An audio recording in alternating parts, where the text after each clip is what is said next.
بسم اللہ الرحمن الرحیم۔ جب سیدنا عمر رضی اللہ تعالی عنہ پر حملہ کیا گیا تو ان کے لیے دودھ لایا گیا۔ جیسے ہی آپ نے دودھ پیا تو وہ آپ کی پسلیوں کے زخم سے بہہ نکلا۔ طبیب نے ان سے کہا، اے امیر المؤمنین وصیت فرما دیں، آپ زیادہ دیر زندہ نہیں رہ سکیں گے۔ تو انہوں نے اپنے بیٹے عبداللہ کو بلایا اور کہا کہ حذیفہ بن یمان کو میرے پاس بلاؤ۔ حذیفہ بن یمان حاضر ہو گئے۔ یہ وہ صحابی ہیں جنہیں نبی کریم صلی اللہ علیہ وسلم نے منافقین کے ناموں کی فہرست عطا کی تھی، اور ان ناموں کے بارے میں اللہ پاک، اس کے رسول صلی اللہ علیہ وسلم اور حذیفہ بن یمان کے علاوہ کوئی نہیں جانتا تھا۔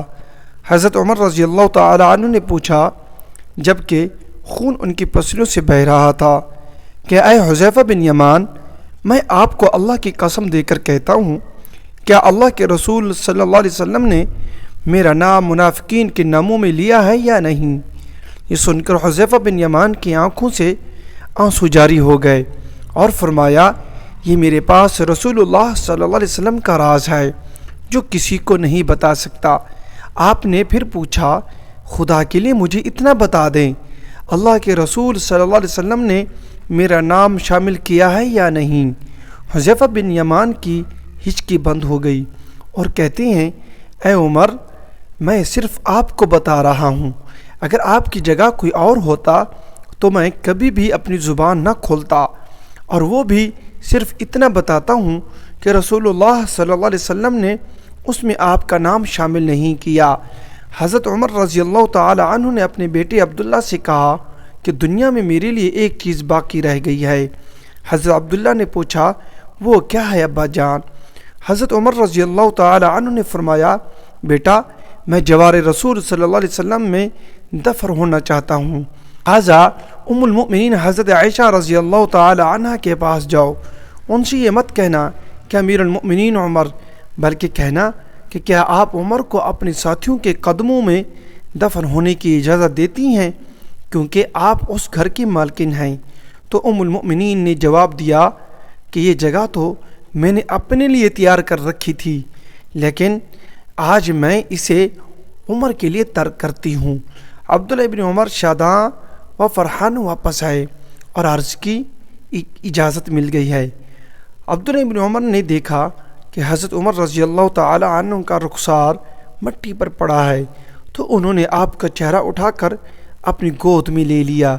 حضرت عمر نے اپنے بیٹے کی طرف دیکھا اور فرمایا کہ کیوں تم میرا چہرہ مٹی سے بچانا چاہتے ہو؟ عبداللہ ابن عمر نے کہا، ابا جان، لیکن حضرت عمر نے بات کاٹتے ہوئے فرمایا کہ اپنے باپ کا چہرہ مٹی سے لگنے دو، بربادی ہے عمر کے لیے اگر کل اللہ پاک نے اسے نہ بخشا۔ حضرت عمر اپنے بیٹے کو یہ وصیت فرما کر موت کی آغوش میں چلے گئے، اے میرے بیٹے، میری میت مسجد نبوی میں لے جانا اور میرا جنازہ پڑھنا، اور حذیفہ بن یمان پر نظر رکھنا، اگر وہ میری جنازے میں شرکت کرے تو میری میت روضہ رسول صلی اللہ علیہ وسلم کی طرف لے جانا، اور میرا جنازہ روضۃ الرسول صلی اللہ علیہ وسلم کے دروازے پر رکھ کر دوبارہ اجازت طلب کرنا اور کہنا، اے ام المؤمنین، آپ کا بیٹا عمر، یہ مت کہنا امیر المؤمنین، ہو سکتا ہے میری زندگی میں مجھ سے حیا کی وجہ سے اجازت دے گئی ہو، اگر اجازت مرحمت فرما دیں تو دفن کرنا، ورنہ مجھے مسلمانوں کے قبرستان میں دفن کر دینا۔ عبداللہ ابن عمر کی نظریں حذیفہ بن یمان پر تھیں۔